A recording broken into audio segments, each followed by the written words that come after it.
नमस्ते दोस्तों, welcome to World Market Wealth. आज हम बात करेंगे एक बड़े मार्केट शॉक के बारे में कि क्यों फार्मा सेक्टर फ्राइडे 1 अगस्त को इतनी बड़ी गिरावट देखी गई। स्टॉक्स 2 से लेकर 6% तक गिर गए। तो क्या थी इनकी वजह इस मार्केट क्रेज की। चलो इसके पीछे के रीजंस को ब्रेक डाउन करते हैं और देखते हैं कि आपके इन्वेस्टमेंट्स के लिए इसका क्या मतलब है। तो आज के इस वीडियो में हम लोग ये 5 टॉपिक्स पे डिस्कस करने वाले हैं। What happened on Friday, why pharma stocks crashed, impact on Indian pharma, what should investors do, और लास्ट में लोग डिस्कस करेंगे व्यूअर्स का क्वेश्चन। तो चलिए शुरू करते हैं। तो व्हाट हैपेंड ऑन फ्राइडे। तो दोस्तों, फ्राइडे को निफ्टी फार्मा इंडेक्स ऑलमोस्ट 2% तक गिर गया था। ठीक है, 2% तक निफ्टी फार्मा इंडेक्स में डाउनफॉल आ गया था। अभी हाई वेटेज वाले स्टॉक जैसे डॉक्टर रेड्डी हो गया, डॉक्टर रेड्डी का स्टॉक हो गया, सिप्ला हो गया और लुपिन हो गया, ठीक है, और साथ में और एक स्टॉक सन फार्मा, ये सारे स्टॉक्स 1 से लेकर 3% तक गिर गए थे। यह एक सडन ड्रॉप था और इसने पूरे मार्केट को हिला डाला। इसके पीछे एक बड़ा रीज़न भी था कि जो यूएस के जो प्रेसिडेंट हैं हमारे डोनाल्ड ट्रम्प जी, उसने ये टैरिफ अनाउंसमेंट किया है इंडिया में, जो कि है 25% टैरिफ अनाउंसमेंट किया है और इसमें फार्मास्यूटिकल्स भी इंक्लूड हो सकता है। अभी हुआ नहीं इंक्लूड, लेकिन हो सकता है। यह न्यूज़ मार्केट के लिए शॉक था क्योंकि अप्रैल में फार्मा सेक्टर को टैरिफ से टेम्पोरली एग्जम्प्ट किया गया था, लेकिन अब इन्वेस्टर्स को डर लग रहा है कि फार्मा एक्सपोर्ट्स पे भी ये टैरिफ लग सकता है। तो वाई फार्मा स्टॉक्स क्रैश्ड, चलिए अब इस पर बात करते हैं। ठीक है, वाई फार्मा स्टॉक्स क्रैश्ड। तो चलो इस टॉपिक पे बात करते हैं कि इसका क्या क्या रीज़न था, समझते हैं। तो पहला रीज़न ये था कि ट्रम्प का टैरिफ थ्रेट। तो ट्रम्प ने 30 जुलाई को अनाउंस किया था कि इंडिया के एक्सपोर्ट्स पे 30 या 25% का टैरिफ लगेगा, क्योंकि इंडिया जो है वो रसिया से ऑयल और डिफेंस इक्विपमेंट एक्सपोर्ट ये खरीदता है। लेकिन इंडियन फार्मा सेक्टर जो है वो इंडिया यूएस में $25 बिलियन का एक्सपोर्ट्स करता है अभी तक, और जो कि फ्री था। अप्रैल में अनाउंस किया था कि ये फ्री रहेगा, लेकिन अब इन्वेस्टर्स को लगता है कि यह सेक्टर भी टारगेट हो सकता है और यह अनसर्टेनिटी जो है वो मार्केट में सेलिंग प्रेशर क्रिएट किया। दूसरा रीज़न है US drug pricing pressure.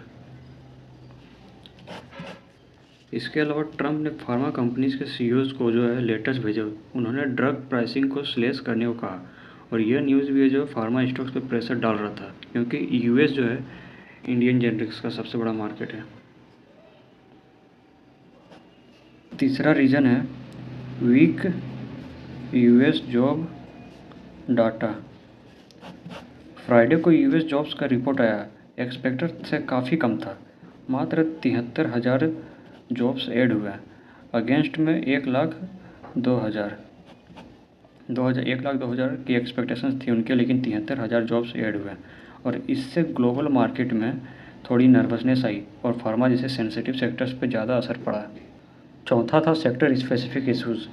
Pharma sector से ऑलरेडी प्रेशर था राइजिंग R&D कॉस्ट, पेटेंट एक्सपायरेशंस और सप्लाई चेन इश्यूज़ की वजह से।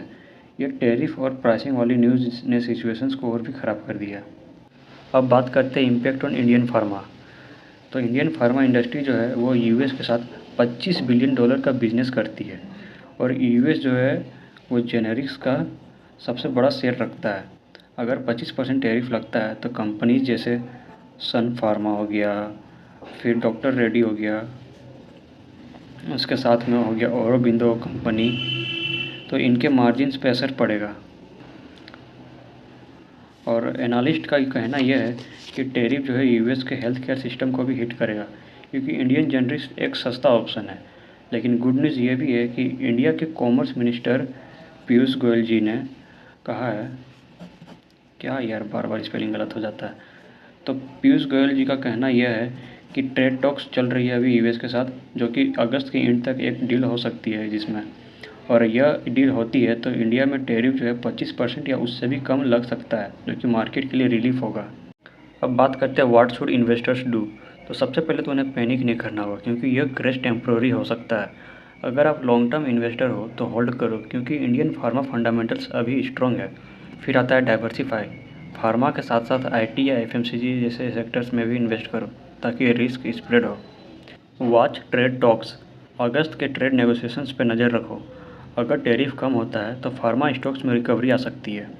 Focus on resilient stocks, company जैसे टोरेंट फार्मा हो गया, ग्लेनमार्क हो गया, जो रिसेंट डील से स्ट्रॉन्ग के अच्छे बेट हो सकते हैं।